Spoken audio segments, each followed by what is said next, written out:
Namanya Mas Yos itu lengkapnya siapa, Mas? Nama lengkap, ya, sesuai akta kelahiran. Sesuai akte kelahiran. Yos Suprapto. Memang Yos Suprapto. Yos Suprapto, terus diganti menjadi Yosep Suprapto. Gimana ceritanya? Ceritanya gimana itu kok diganti? Gini,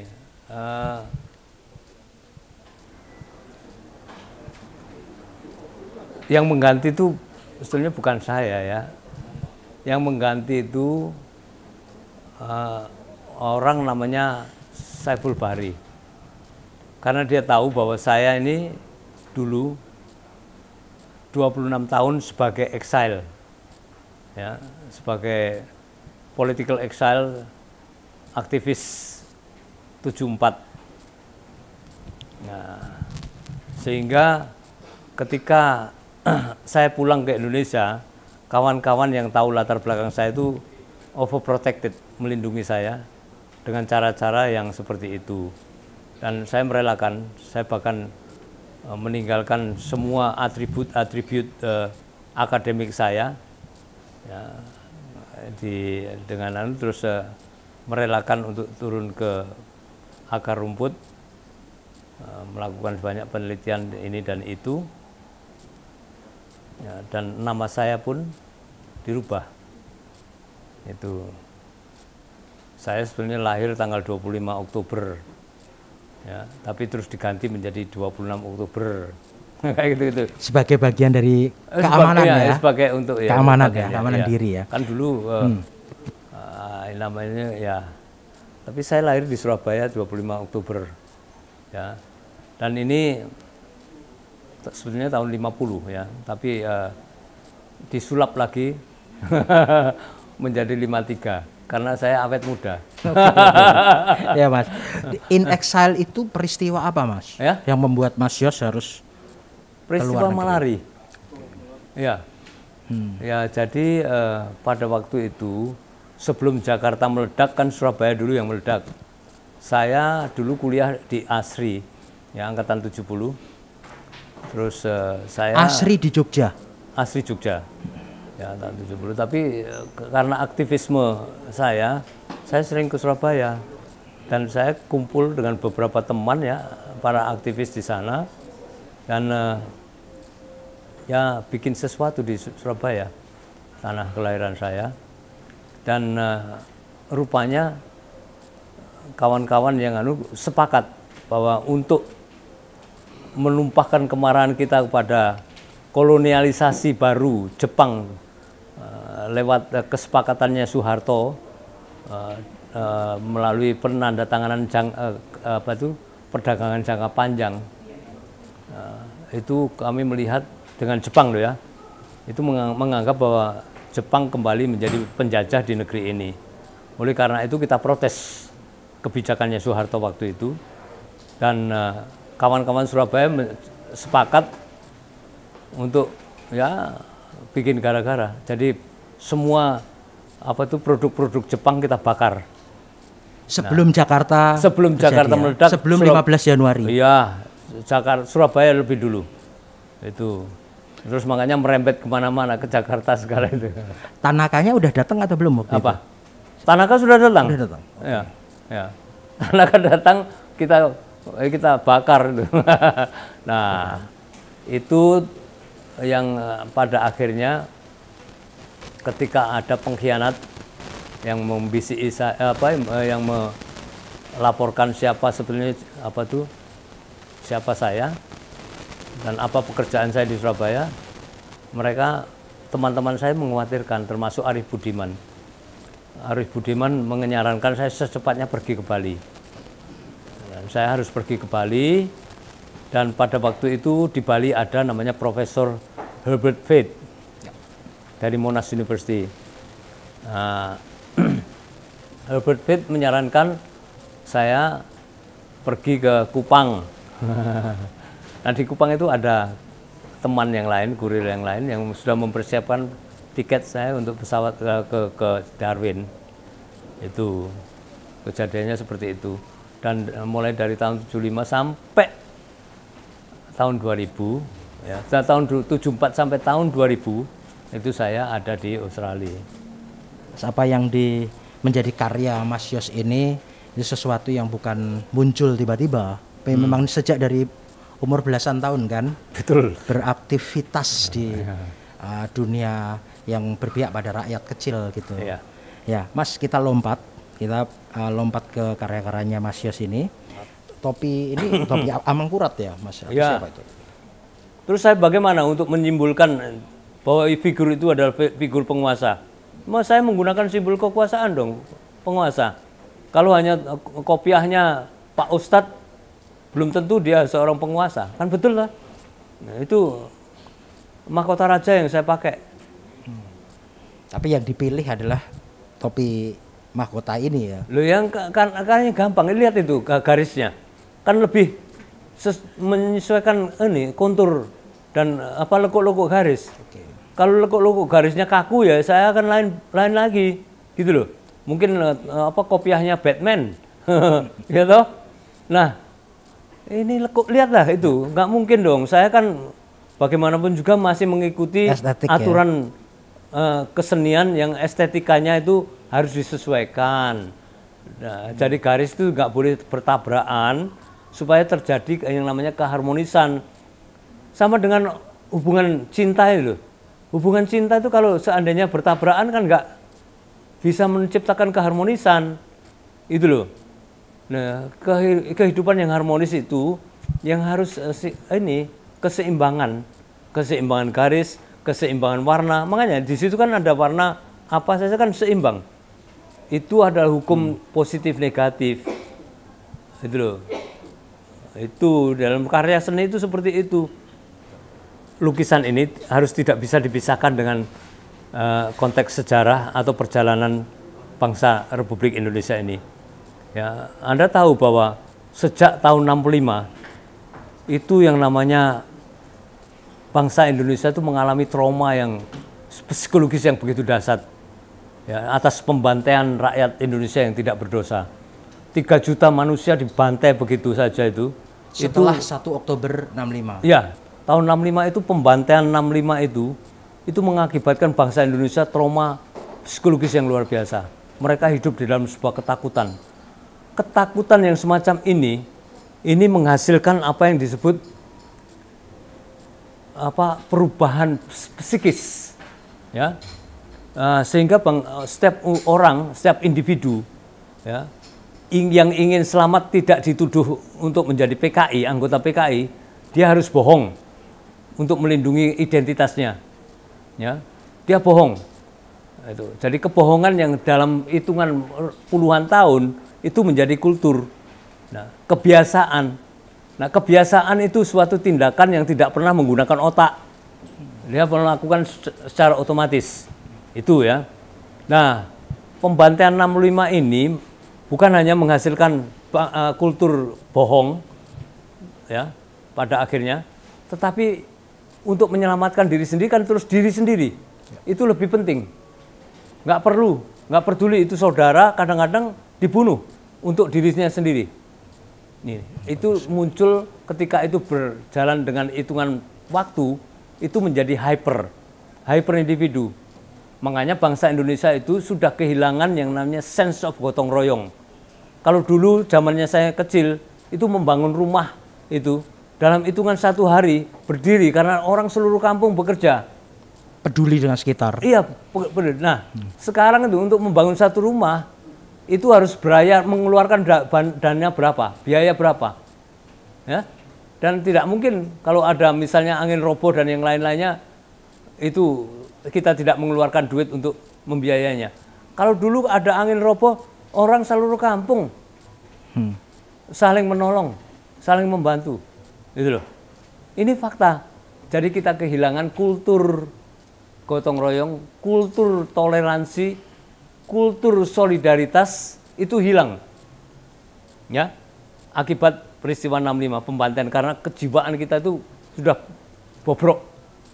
Nah, oleh karena itu muncul hyper individu. Nah, hyper individu ini di dalam konteks kultur Jawa, kultur Surabaya itu termasuk suku bangsa orang yang suka jilat pantat, Nah, jadi jilat pantat itu adalah bahasa ungkapan budaya, ya, ungkapan budaya yang dipakai oleh rakyat kecil akar rumput. Ya. Jadi gambaran tentang jilat pantat itu adalah gambaran real dari bangsa kita. Gitu? Dari bawah sampai ke atas mereka saling menjilat itu.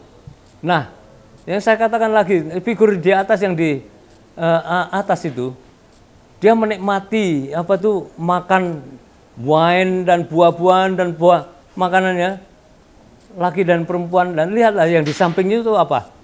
Di samping itu ada orang menengadah. Mereka makan remah-remahnya saja. Sementara yang di sampingnya, ya lihatlah, di bawahnya itu apa? Ada rakyat kecil yang berteriak-teriak, tapi nggak digubris. Mereka tetap jilat pantat untuk mencapai tujuan. Itu adalah gambaran simbolisasi, ya, lukisan yang memiliki simbolisasi yang sangat dalam.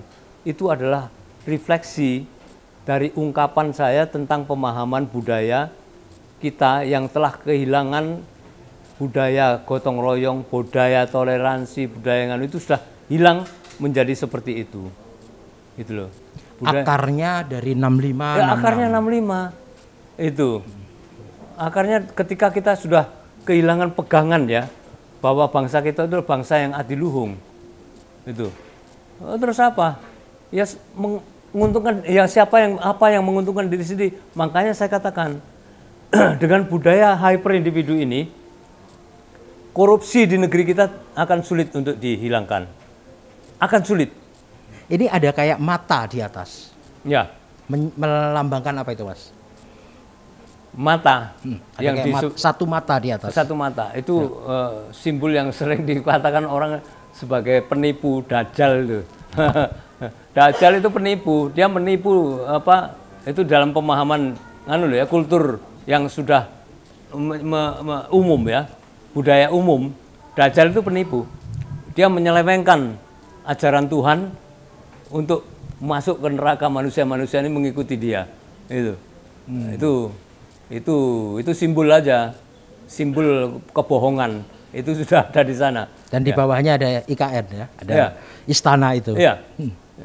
Jadi itu fakta objektif bahwa terbukti siapa yang suka bohong di negeri ini. Ini lukisan tahun berapa, Mas? Itu lukisan tahun 2024 kalau nggak salah. Bukan 23. 23, ya. Jadi baru, ya, benar-benar fresh, ya. Oke, Mas, ini menarik sekali nih akar dari 65 66. Sebenarnya bukan hanya 65, pembantaian 65 66 dan setelahnya. Karena pada tahun 66 masih ada pembantaian. Iya, sampai tahun 71. 71, ya. Iya. Sampai tahun 71. Iya. Karena sampai bukan 71. 83. Ini Petrus. Oke, ya. betul. Gitu. Oke, sip, Mas. Ya. Nah, ini kita ke lukisan kedua ini, Mas. Di sini ada sosok yang mirip Mulyono ini, Mas.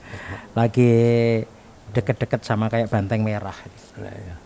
Gimana ceritanya ini, Mas? Itu cerita tentang ketika Mulyono memenangkan pemilu 2019. Periode kedua. Saya melukis itu. Makanya itu saya tanda tangani tahun 2020. Ya, setahun. Tetapi yang luar biasa apa? Itu di bawah alam bawah sadar saya melukis itu di atas istana itu saya juga membuat mata satu. Tetapi itu insting spiritual saya, ya, yang saya melukis itu tidak dengan tidak pakai apa-apa. Saya sadar. Tidak mabuk, tidak. Tapi ya itu hasilnya. Jadi saya percaya dengan apa yang namanya energi alam, ya, yang pada dasarnya ketika kita cukup sensitif terhadap alam, alam itu akan memberikan inspirasi kepada kita untuk melakukan apa. Itu. Jadi saya melihatnya begitu. Jadi ketika saya sekarang tahun 2024 saya melihat lukisan itu lagi, saya kaget. Loh, ternyata si pembohong ini sudah saya gambarkan tahun 2020. Itu loh. Dia melakukan politik dagang sapi loh tahun 2019 itu. Ya, itu jadi nawacita itu menjadi omong kosong. Omong kosong ketika dia memainkan perdagangan sapi, dan itu kan jelas sekali. Dia menuntun sapi menuju ke istana. Itu. Lukisan yang ketiga, Mas Yos, ini ada orang yang kayak Mulyono juga nih. Ini. Ya. Apa ceritanya ini, Mas? Ya. Itu menceritakan tentang kekuasaan ya. Kekuasaan dan penguasa. Kenapa itu Raja Jawa? Dan itu sebetulnya kulminasi atau lukisan yang menjelaskan pada akhirnya ketika kita kehilangan kedaulatan pangan. Itu ada kaitannya dengan kekuasaan. Makanya itu jelas sekali. Kekuasaan itu dilindungi oleh kepala-kepala gundul itu, ya, dan helm dan memegang senjata itu, dan warnanya kan ada itu, ada hijau dan ada coklat, ya, terjemahkan sendiri itu apa itu, ya, dan di bawah kakinya dia kan itu manusia diinjak, dan lihat ekspresinya sakit, tapi tetap aja diinjak itu, ya, dan itu menggambarkan bahwa apa yang saya katakan bahwa penguasa dan kekuasaan itu ada di pundak, sebetulnya di pundak rakyat. Itu loh. Coba bayar pajak tadi saya katakan. Siapa yang bayar pajak? Siapa yang menghidupi mereka-mereka yang ada di atas? Kita rakyat kecil. Itu loh. Nah, hal-hal yang semacam inilah yang itu membuat mereka agak kebakaran jenggot istilahnya. Tapi saya berkata jujur kok. Itu nggak ada tendensi politik apa-apa. Itu adalah ungkapan kesenian saya sebagai saksi sejarah, begitu loh. Saya sebagai anggota masyarakat kontemporer seperti sekarang ya, apa yang sekarang terjadi itu yang menjadi ungkapan ekspresi saya, begitu. Apakah saya berdosa mengatakan segala sesuatunya dengan jujur? Itu nggak ada tendensi politik. Itu adalah ungkapan kesenian. Gitu. Ya, ungkapan kesenian dari apa yang dilihat. Apa yang saya lihat, ya, itu, dan saya rasa begitu. Oke, Mas, lukisan yang keempat, Mas. Ini ada orang mirip Mulyono juga yang kasih makan orang berdasi. Ceritanya gimana? Itu kan seperti saya katakan, Mulyono di situ saya gambarkan sebagai petani, ya, sebagai petani yang memberi makan orang kaya. Loh, ini fakta kok. Petani itu kan produsen pangan. Dan yang makan siapa? Apakah petani sendiri? Enggak. Dia memberikan makan kepada kita semua. Loh, kok itu malah beredel, disuruh menurunkan. Itu apa itu? Apa hanya karena wajahnya seperti Mulyono? Itu. Dan yang si orang kayanya itu diasumsikan dengan figur yang lain. Mana itu? Enggak itu loh, wajahnya kan enggak orang kaya itu. Gitu. Itu. Jadi terlampau berlebihan lah. Itu loh. Makanya saya katakan kesenian itu, karya seni harus dilihat dengan bahasa seni. Selama itu tidak dilakukan, nggak akan bakal ketemu. Bahasa seni nggak bisa diterjemahkan di dalam bahasa politik. Saya sudah katakan ke Warno bahwa saya tidak ingin politik praktis. Itu dia tahu itu. Lah kok sekarang dia memainkan politik praktis? Kan aneh. Itu. Ya, oke Mas, ini lukisan terakhir dari 5 lukisan itu. Ya. Apa ceritanya nih Mas? Dan itu kan jelas. Itu sama saya katakanlah Sukrosono itu di dalam satu malam menurut cerita Ramayana ya. Itu Sukrosono itu dalam satu malam dia bisa memindahkan Taman Sari untuk kakaknya yang namanya Sumantri yang ingin mempersunting anak seorang raja, putri seorang raja. Ya. Dan ini saya analogikan IKN ini yang ingin dibangun cepat-cepat ya di dalam satu malam menjadi ibu kota. Makanya terus dipindahkan itu tahtanya ke sana. Ingin menjadi raja di sana 3 periode, tapi gagal. Itu. Nah, itu adalah fakta objektif yang terjadi di negeri kita kembali lagi pada kekuasaan. Kan itu gambar apa nih, kursi, ya, kursi raja yang memiliki simbol kekuasaan.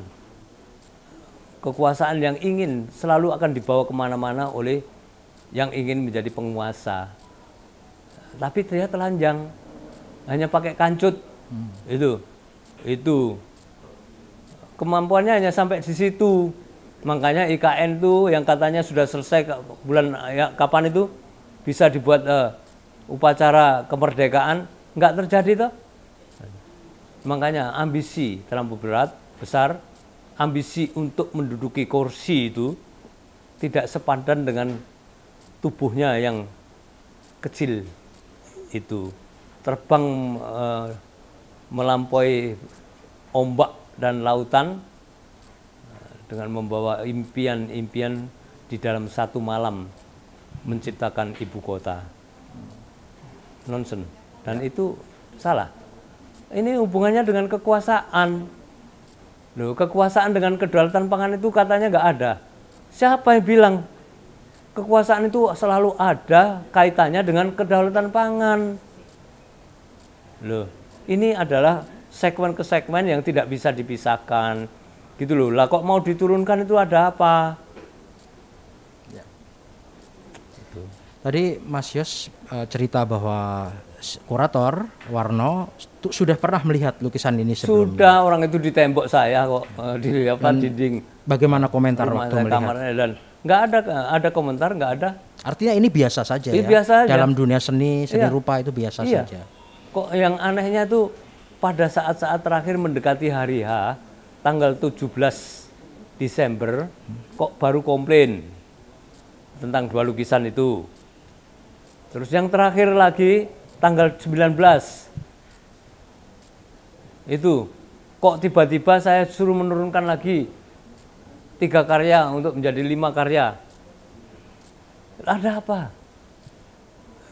Giring itu mengatakan bahwa itu satu lukisan yang memiliki kandungan mesum di mana ada orang persetubuhan. Lukisan tentang persetubuhan kok dipamerkan gitu. Ya, itu tadi Konoha 2. Mana persetubuhan? Enggak ada persetubuhan di sana. Itu loh. Aneh sekali. Jadi itu laporan subjektif ya, yang dilaporkan oleh orang yang namanya Zamrud itu ke Wamen, dan itu ditelan mentah-mentah tanpa melihat dan menanyakan lukisan yang mana, yang coba tak lihatnya. Kalau dia kan bisa nanti dia bisa tanya jawab seperti ini ke saya dan bisa memberikan penjelasan, saya bisa memberikan penjelasan. Ini heboh, nggak ngerti, saya nggak ngerti. Kok iso heboh ini loh? Ini apa ini? Itu nggak ngerti saya sama sekali sampai sekarang. Ini apa? Ada apa? Terus mau bermain kekuasaan lagi, represif, atau hanya menunjukkan ini loh aku bermain kekuasaan, ego. Nah, ini seorang dosen seni rupa terus nggak bisa menangkap apa itu simbol-simbol yang berkaitan dengan apa itu hukum estetika, itu kan ya lucu. Itu kan, aduh, mengerikan banget kok Indonesia nih. Ya. Dihuni oleh orang-orang yang seperti ini. Sebenarnya kurator di Indonesia itu ada dipilih secara resmi, formal atau enggak sih Mas? Seorang kurator. Ketika Galeri Nasional menyodorkan ya. Ini loh, ini apa kurator yang ada ini namanya ini. Terus ya sudahlah yang dekat aja lah. Warno itu kan tinggal di Jogja, sementara aku tinggal di Jogja juga. Kan bisa nanti melihat karya-karyaku setiap saat. Itu keputusannya. Jadi bukan saya yang memilih, itu melalui diskusi. Kalau saya yang memilih kan gila, saya lebih baik memilih Hendro Wiwanto atau Enin yang dulunya pernah mengkuratori pekerjaan saya. Itu. Dan nggak ada apa-apa mereka berdua dan saya. Itu. Enin mengkuratori pameran tunggal saya ketika saya pameran di tim Taman Ismail Marzuki tahun 94. Hendro Wiyanto, dia mengkuratori karya-karya saya tahun 2001 di Galeri Nasional. Nggak ada masalah. Pada waktu itu saya memamerkan lukisan yang judulnya Tangga-Tangga, yang hampir sama dengan ini, Konoha 2, Jilat Pantat. Tapi pada waktu itu figurnya Soeharto. Orang jelas sekali dengan apa itu, rambut melungkernya dan mahkota raja. Ya, hampir sama, kekuasaan. Itu tahun berapa, Mas? Tahun 94, itu Mas Bambang Bujono itu, tahu itu.